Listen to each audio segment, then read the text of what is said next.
Assalamualaikum warahmatullahi wabarakatuh. Perkenalkan, nama saya Tiara Regita Sandra dari program Studi Akuntansi Perpajakan NPM 21755-033. Di sini saya akan membahas siklus bisnis tanaman kelapa sawit. Dimulai dari studi kelayakan, pengadaan lahan, pembukaan dan persiapan lahan, kemudian pembibitan. Setelah itu kita lanjut ke pemeliharaan, panen, pengolahan, dan penjualan. Akuntansi perolehan lahan, pengakuan perolehan. Perolehan lahan diakui sebagai aset tetap yang tidak disusutkan.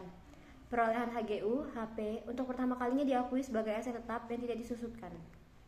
Menurut ISAK 25, perpanjangan HGU HP diakui sebagai beban ditangguhkan yang diamortisasi sepanjang masa manfaat. Pengukuran perolehan lahan diukur sebesar harga perolehannya. Kemudian latar belakang, hak kepemilikan tanah absolut dibatasi oleh UUD 45, bumi, air, dan kekayaan yang terkandung di dalamnya dikuasai oleh negara. Kemudian hak atas tanah melalui hak guna usaha, hak guna bangunan, dan hak pakai. Hak guna usaha, hak guna bangunan, dan hak pakai dapat diperpanjang dan diperbarui. Kemudian umur ekonomis tanah tidak terbatas. Hak atas tanah memiliki fungsi sosial. Umur ekonomi tanah terbatas. Entitas dapat kehilangan kepemilikan tanah melalui HGU, HGB, dan HP untuk kepentingan sosial. Perolehan lahan ini diatur oleh PSAK 16 dan ISAK 25. Akuntansi pembibitan. Bibit sawit dapat diperoleh dengan cara persediaan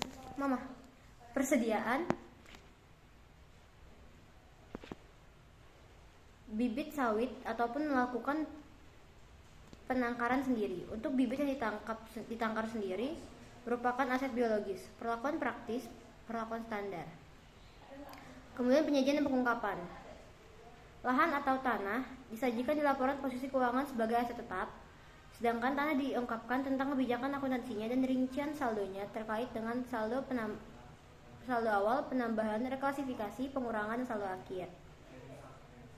Ruang lingkup dan permasalahan. Ruang lingkup akuntansi tanah sebagai aset tetap oleh entitas yang memiliki hak atas tanah melalui hak guna usaha dan hak guna bangunan dan hak pakai.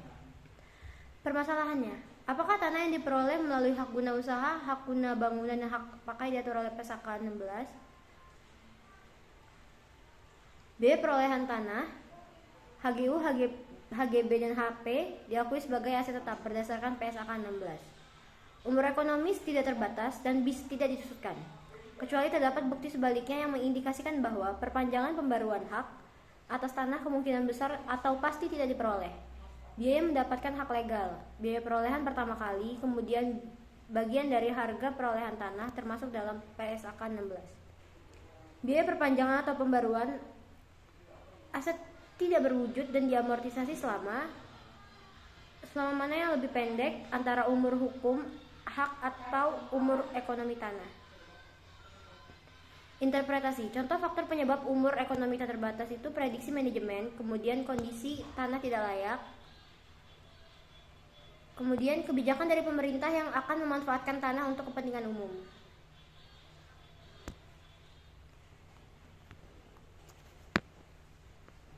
Sekian yang dapat saya sampaikan, kurang lebihnya saya minta maaf. Terima kasih.